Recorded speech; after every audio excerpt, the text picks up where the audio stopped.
اما تو ادامه بحث نتورکمون بچه ها میخوام حالا بحثای وایرلس رو یه مقدار بیشتر باز کنم.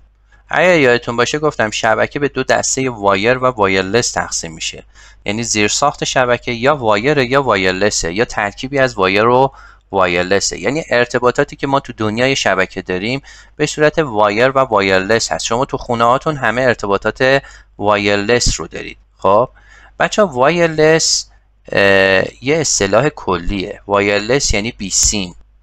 شاید خیلی از ما بپرسن خب مثلا شما تو خونه ارتباط وایرلس داری؟ میگه آره دارم. خونه من یه اکسس پوینت دارم که وایرلسه، یعنی بدون سیمه.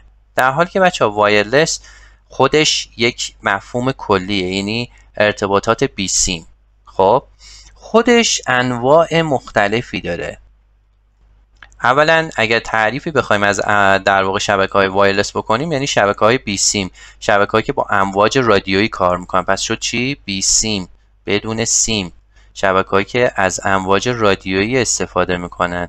وابسته به چی هن؟ وابسته به فرکانس هن.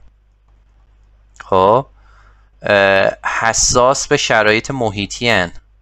حساس به شرایط محیطی هن. اینا رو یادتون باشه، شرایط محیطی. یعنی چه حساس به شرایط محیطی هن؟ یعنی بارون، برف، مه، گرد و غبار روشون تاثیر میذاره. زمانی که بچه برف میاد، بارون میاد، اگه شبکه مثلا موبایلتون رو نگاه کنید یا سیگنالاتون رو نگاه کنید، میبینید یه دفعه شبکتون قطع شد. چرا؟ به خاطر اینکه سیگنال ضعیف میشه، به خاطر اینکه اون امواج رادیویی ضعیف میشه. پس ببینید چقدر تاثیر داره. حالا چه شبکه‌های وایرلسی داریم بچه‌ها؟ شبکه‌های وای فای رو داریم. خب شبکه‌های چی رو داریم؟ وی سات رو داریم. شبکه‌های چی رو داریم؟ بلوتوث رو داریم.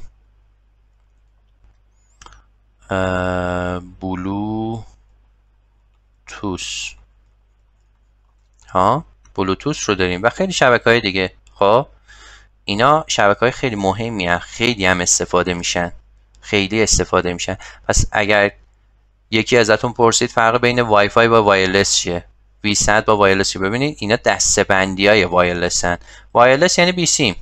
خب شبکه‌هایی که رادیویی ان، شبکه‌های بی سیم ان، وابسته به فرکانس ان، حساس به شرایط محیطی ان، یعنی گرد و غبار و برف و بارون اینا روشون تاثیر میذاره، سیگنالشون رو ضعیف میکنه. شرایط محیطی بچه رو همه این شبکه‌ها تاثیر داره. خب حالا می‌خوایم اینا رو یه تعریفی روشون داشته باشیم، ببینیم اینا چی هستن. خب و چطور کار میکنن. اگه بخوام از وای فای شروع کنم بچه ها، وای فای یه جور شبکه وایرلس به حساب میاد. یه رنج فرکانسی داره، تو رنج 2 و 4 یا 5 گیگاهرتز کار میکنه. پس ببینید واحدش عوض شد، 1000 برابر بالاتر از مگاهرتز هست، گیگاهرتزه. خب 2 و 4 یا 5 گیگاهرتزه. وای فای تو این رنج فرکانسی کار میکنه. یکی از تجهیزاتی که شما تو وای فای استفاده میکنید و باهاش سر و کار دارید چیه؟ اکسس پوینت هست. همتون اکسس پوینت دارید احتمالاً تو خونه. وقتی که میخواید به اینترنت وصل بشید از طریق اکسس پوینت. اکسس پوینت چیه؟ یه تجهیزیه که میتونه از طریق در واقع امواج رادیویی به شما سرویس بده. شما رو موبایلت میتونی به اینترنت وصل بشی. خب یا از طریق مثلا سیستمت یا پی سی از طریق امواج رادیویی میتونی به این تجهیز وصل بشی یا به اینترنت وصل بشی. خب نکته دیگه که حالا در مورد وای فای وجود داره اینی که حالا این وای فای برای خودش یه سری آنتن داره که ما میگیم آنتنا تایپ. دو نوع آنتن داریم بچه ها، آنتنای اومنی دایرکشنال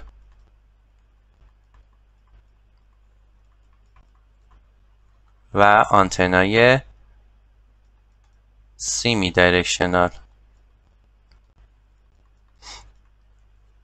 خب شما تو خونه از چه آنتنی دارید استفاده میکنید رو اکسس پوینت هاتون؟ اومنی. اومنیا چه شکلی هن؟ سیمیا چی هن؟ اصلا کاربردشون چیه؟ بچه آنتنای اومنی آنتنایی هن که امواج رو 360 درجه پخش میکنن، یه همچین شکلی دارن. خب و امواج 360 درجه همه جا پخش میکنن. نمیدونم دقت کردی هر جای خونه که قرار بگیرید آنتن دارید.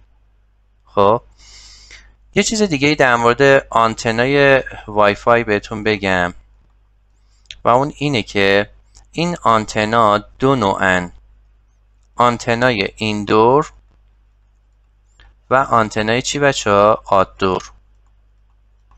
یعنی چی؟ آنتنای داخلی، یعنی آنتنایی که داخل ساختمون قرار میگیرن، و آتدور خارج از ساختمون، یعنی بالا پشت بونتون.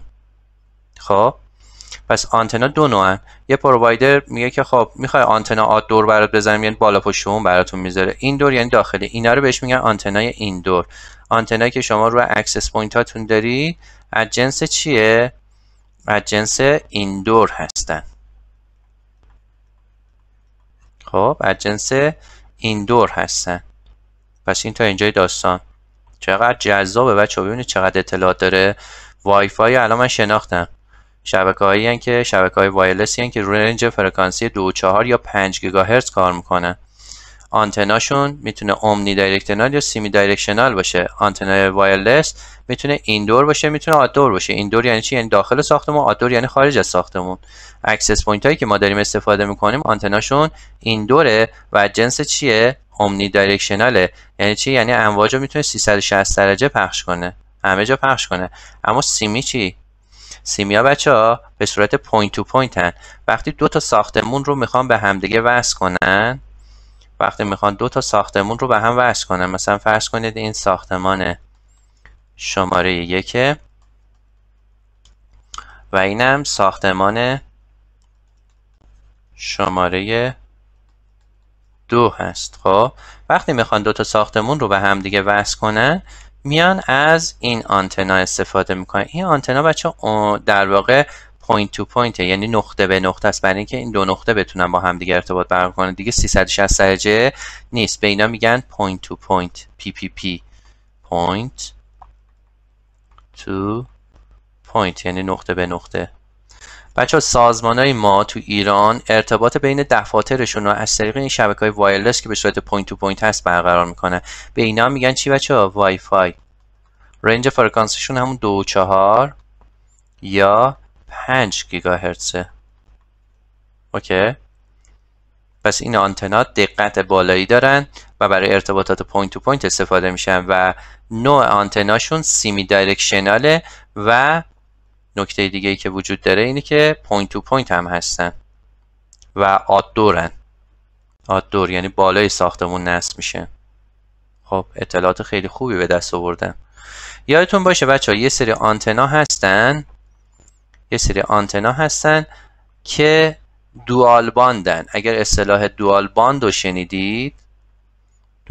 رو شنیدید یعنی تو هر دو تا رنج فرکانسی کار میکنن. هر دو تا رنج فرکانسی یعنی 2.4 و 5 گیگاهرتز رو ساپورت میکنن. شما ممکنه اکسس پوینت هایی داشته باشید که دوال باند باشن، یعنی هر دو تا باند رو ساپورت بکنه. خب بریم یه در واقع شمایی از این داستانا رو با هم داشته باشیم. ببینید من میزنم اینجا وایرلس آنتنا. خب ببینید وایرلس آنتنا رو داره بهم نشون میده. خیلی ساده بچه ها نگاه کنید. این چیه؟ این خودش میتونه یه اکسس پوینت باشه. ببین این آنتنایی که دارم بهتون میگم اینا اومی هن. میبینید 360 درجه. اما این چیه؟ این سیمیه. این سیمی دایرکشنال. ببین اینم همینطور، اینم سیمیه. حالا اگه بخوام شکلای بیشتری رو بهتون نشون بدم نگاه کنید. اینا همه اومنیه. میبینید اینا همه اومنیه و 360 درجه. اما اینو میبینی پره این سیمی دایرکشناله برای ارتباطات پوینت تو پوینت. این آتدوره، اینم همینطور، اینم آتدوره، اینم سیمیه. میبینی؟ پس اینا همه سیمی دایرکشناله. اما اینایی که این شکلی هن اینا در واقع اومنی هن و میتونن به صورت 360 درجه اطلاعات رو پخش کنن. در مورد خب اکسس پوینت هم صحبت کردیم. اکسس پوینت، ببینید اینا هم اکسس پوینت، همتون دیدید این اکسس پوینت ها رو تو خونه ازش استفاده کردید. خب حالا یه سری این اکسس پوینت ها هم هستن داخل ساختمون، مثلا به سقف وصل میشه داخل شرکت و سازمان. هر چیزی که شما دارید استفاده میکنید این اکسس پوینت هاست. خب اوکی، دیگه چیز دیگه ای که داریم اینه که یادتون باشه توی ارتباطات وایرلس از همون دکلای موبایل هم استفاده میشه. این دکلای وایرلس هم ما داریم. خب یعنی دکلای وایرلس هم اینجا استفاده میشه. اگه من بزنم وایرلس دکل مثلا، ببینید اینا دکلای وایرلسه، میبینی شبیه به اون دکلای موبایل میمونه. ببینید اینا هم دکل داریم که کلی از این آنتنا که آنتنای سیمی دایرکشنال هست بهش وصل میشه برای ارتباطات پوینت تو پوینت. مثلا شرکت های نفتی برنچاشون یا شعبشون از این طریق به هم دیگه وصل میکنن. خب از این آنتنا قرار میگیره. خب فقط اینو حواستون باشه این نوع تکنولوژی ها حساس به شرایط محیطی، یعنی اگر اینجا یه بارون بیاد، برف بیاد، این ارتباطات قطع میشه یا ضعیف میشه. احتمالا براتون پیش اومده مثلا رفتی تو جاده چالوس یا جاده‌های کوهستانی، یه دفعه آنتنتون رفته، چرا؟ برف شدید اومده یا مثلا مه شدید شده، گرد و غبار شدید، اینا باعث قطعی میشه. خب سیگنالو ضعیف میکنه. خیلی خب، دیگه چی داریم بچه‌ها؟ شبکه‌های ویست رو داریم. ویست بچه‌ها، شبکه‌های ویست جزء بازم شبکه‌های چی به حساب میان؟ وایرلس، یعنی بی سی من. ماهواره رو که همتون میدونید چیه دیگه. خب اگر سیستم ماهواره تو خونه هاتون داشته باشید دیدید برای ارتباطات ماهواره‌ایه، برای اینکه بتونید شبکه‌های ماهواره‌ای رو بگیرید. این در واقع تکنولوژی تو سازمان‌های ما استفاده میشه. خیلی جاهایی که ارتباطات مخابراتی وجود ندارن میان از ویست استفاده میکنن. یه تعریف ساده از ویست، در واقع یک نوع تکنولوژی وایرلس یا بی سیمه که برای فواصل دور و در جاهایی که ارتباط مخابراتی وجود نداره و به عنوان لینک دوم ازش استفاده میشه. خب تقریبا میشه گفت تو جاهایی مثلا بیابونا، مثل بیابون، مثل دریا، جاهایی که اصلا امکان مخابراتی وجود نداره، تو کوهستان، از ویست استفاده میشه. خب ویست از چه قسمت‌های تشکیل شده؟ ویست بچه‌ها شامل یه دیشه که ازش استفاده میشه، دیش یا همون بشقاب، یه سری نگه دارنده داره، یه همچین چیزی روش، یه همچین تجهیزاتی قرار میگیره که به این قسمتی که جلوش هست میگم فید هورن.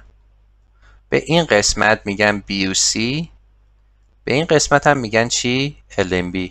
احتمالا بچه ها دیدید مثلا کسی که میخواد بیاد براتون مثلا ماهوارتون رو نصب کنه میگه خب چی داری؟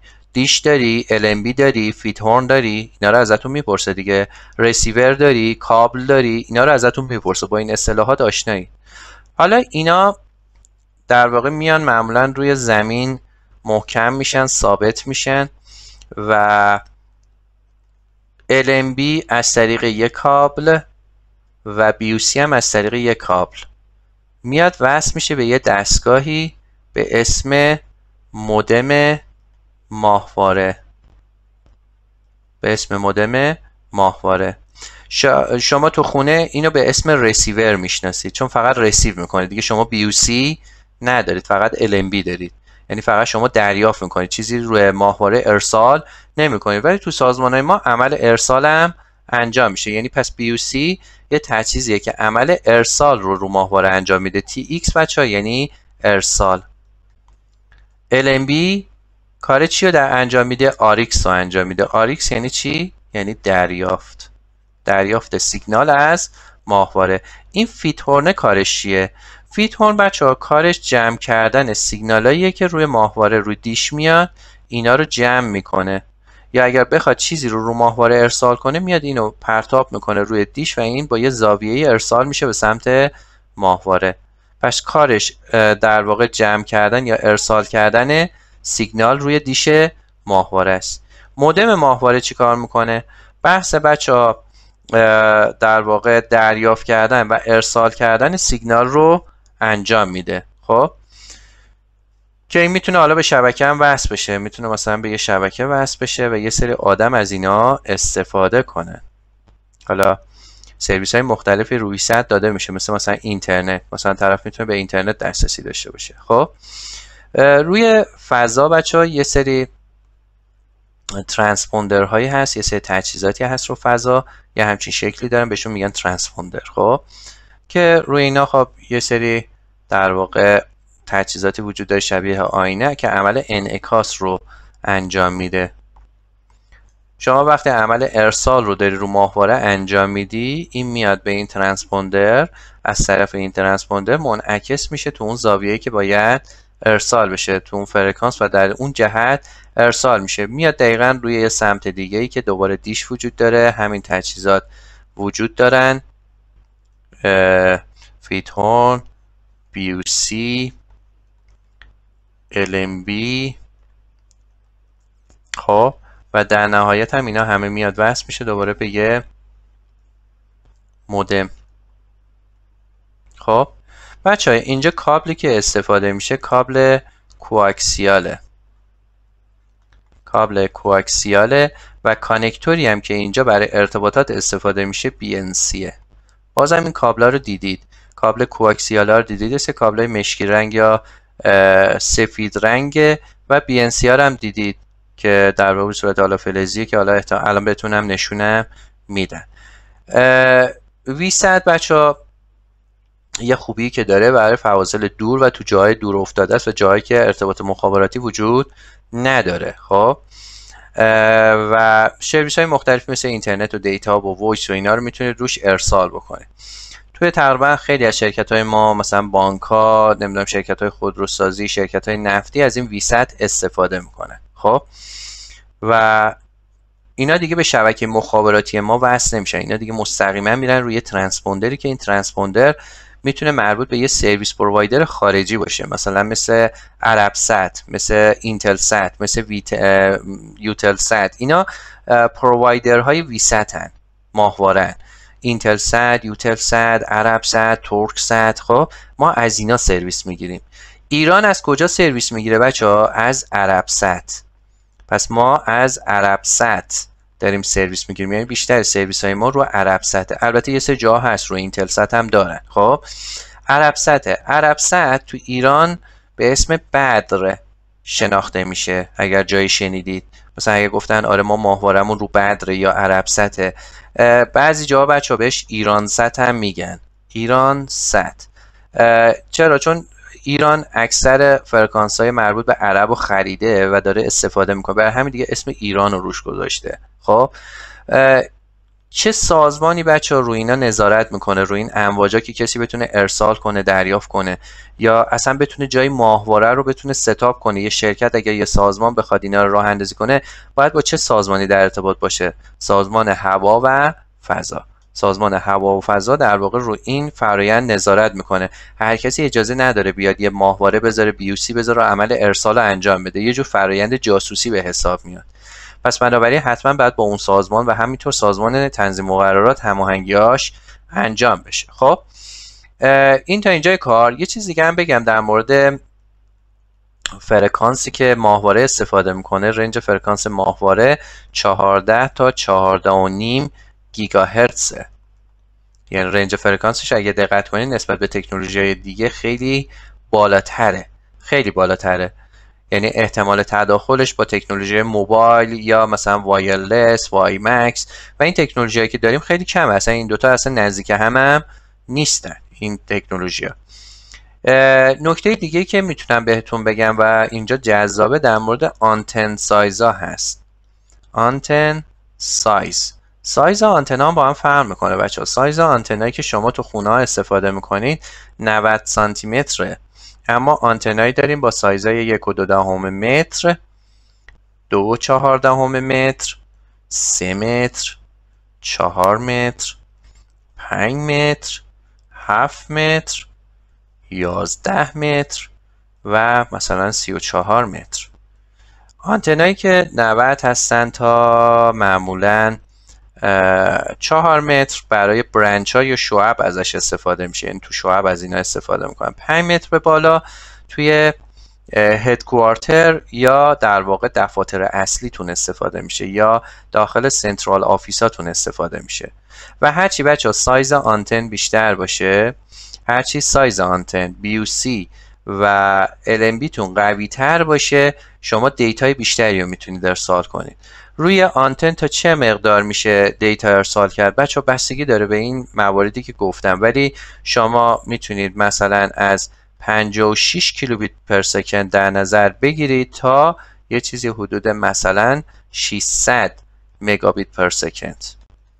ببینید سرعت خیلی زیادی میشه ها. 600 مگابیت پر سکند یعنی سرعت فوق العاده بالاییه. خب و یه سری آنتنا رو بچه‌ها شما احتمالاً تو بومهن تهران دیدید. تو سمت بومهن که میرید یه سری آنتنای ماهواره است که آنتنای فوق العاده بزرگی ان، بالای 7 متر، بالای 5 متر، که آنتنایی که برای همون ارسال دریافت مخابرات ارسال میشه. اینترنت ایران در واقع روی اون سیستم‌های ویست قرار داره. خب این سیستم‌های ویست رو یادتون باشه، بعداً در مورد دور زدن یکی فرآیندهای امنیتی که تو ایران داره انجام میشه بعداً براتون صحبت میکنم.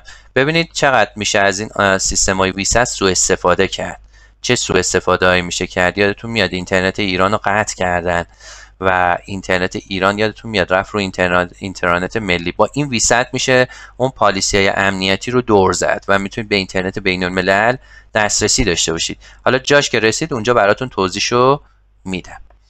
اما بچه ها یه توضیح هم در مورد بلوتوث بهتون بدم. البته قبل از که بلوتوث رو شروع کنم بذارید یه عکس اینا رو بهتون نشون بدم. ببینید ویست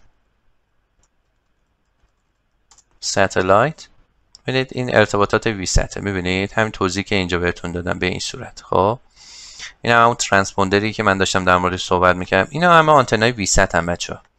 ببینید این همون ترانسپوندری که رو هواست و شما ارتباطات رو با اینا برقرار میکنید. اینا همون آنتنای ویست هن. مدل های مختلف هم داره بچه، اینجوری گرد هم داره که معمولا تو دریا یا جاهایی که رطوبت هست ازش استفاده میشه. ببینید این یه نمونه خیلی خوبشه که میتونم بهتون بگم. اینجا اگه دقت کنید این قسمتی که مثل دوش میمونه این همون فیتورنه، این قسمت LNB، این قسمت BUC و این قسمت هم اگه دقت کنید کابلاش، همون کابلای کوکسیاله. این هم قسمتیه که بهتون گفتم رو زمین صفر میشه. اینا هم نگهدارنده های آنتن هستن. خب بذارید یه شکل خیلی تمیزترش ما اینجا پیدا بکنیم. من بزنم اینجا فقط ویست، بذارید ببینم چی میاره برامون. آره اینجا بهتر شد. اینا رو یکی بیاریم از اینه که خوب باشه. ببینید بچه ها اینا آنتنا رو چقدر بزرگن، بعضیشون دیگه خیلی بزرگ میشن. این شکل خوبیه، نگاه کنید. ببینید اون قسمت هایی که من میخوام رو توش معرفی کرده. نگاه کنید این همون ستلایت دیشه، به این میگن دیش یا بشقاب. به این قسمت که در واقع این دوش میمونه بهش میگن چی؟ فیتهورن. به این قسمت میگن BUC. این هم همون LNB است که در موردش صحبت کردم. این هم همون کابل کوآکسیال است. خب پس ببینید خیلی راحت، ستلایت دیش، فیتهورن، BUC برای عمل ارسال، LNB برای دریافت. خب حالا کوآکسیال کابل هم بهتون بگم. ببینید کوآکسیال کیبل، ببینید این کابلای کوآکسیاله. اینم BNCه. ببینید اینا کابلای کوآکسیاله که شما دارید استفاده میکنید، تو خونه ها استفاده میشه. اینا در واقع BNC هن که از طریق BNC وصل میشه. از طریق این کانکتور. این کانکتورها رو رفتید این دفعه پشت رسیورتون رو نگاه کنید. پشت رسیورتون رو نگاه کنید، این کابلا رو میبینید که این BNC ها به کابل متصل میشه. خب اگه من اینجا بزنم iDirect مودم، بچه این مودم ویسته. نگاه کنید یکی از مودم های ویستیه که تو ایران استفاده میشه. پرووایدرهای بچه مثل پارس آنلاین، مثل پارس کار، آریان ماهواره، اینا شرکت هایی که تو این حوزه کار میکنن و به سازمان ها سرویس ویست میدن و اینا هم در واقع تو حوزه شبکه کار میکنن. خب میبینید اینا در واقع مودمای ویست هستن و از این مودم ها استفاده میشه. خب که پشتشون هم نگاه کنید جا برای کانکتورهای BNC داره، برای BUC و LNB و یه قسمتی هم که به شبکه وصل میشه. دیگه چی داریم اینجا؟ بذارید من BUC و اینا رو هم اینجا جدا بزنم، مثلا بزنم V100 BUC جداگونه. ببینید اینا رو، ببینید بچه اینا همون BUC هایی که در موردش صحبت کردیم. بزنیم V100 LNB، ببینید این LNB هایی که در مورد صحبت کردیم اینجا. ببینید چه شکل خوبی داره این LNB، این BUC، اینم فید هورن است و اینم کابلاست، کابلای کوآکسیاله. خب و همین تقریبا اون چیزی که میخواستم بهتون بگم و گفتم. خب اما در مورد بلوتوث میخواستم بگم. بلوتوث، ببینید اینم بلوتوثه، شبکه‌های بلوتوث. همتون با بلوتوث سر کار داشتید دیگه.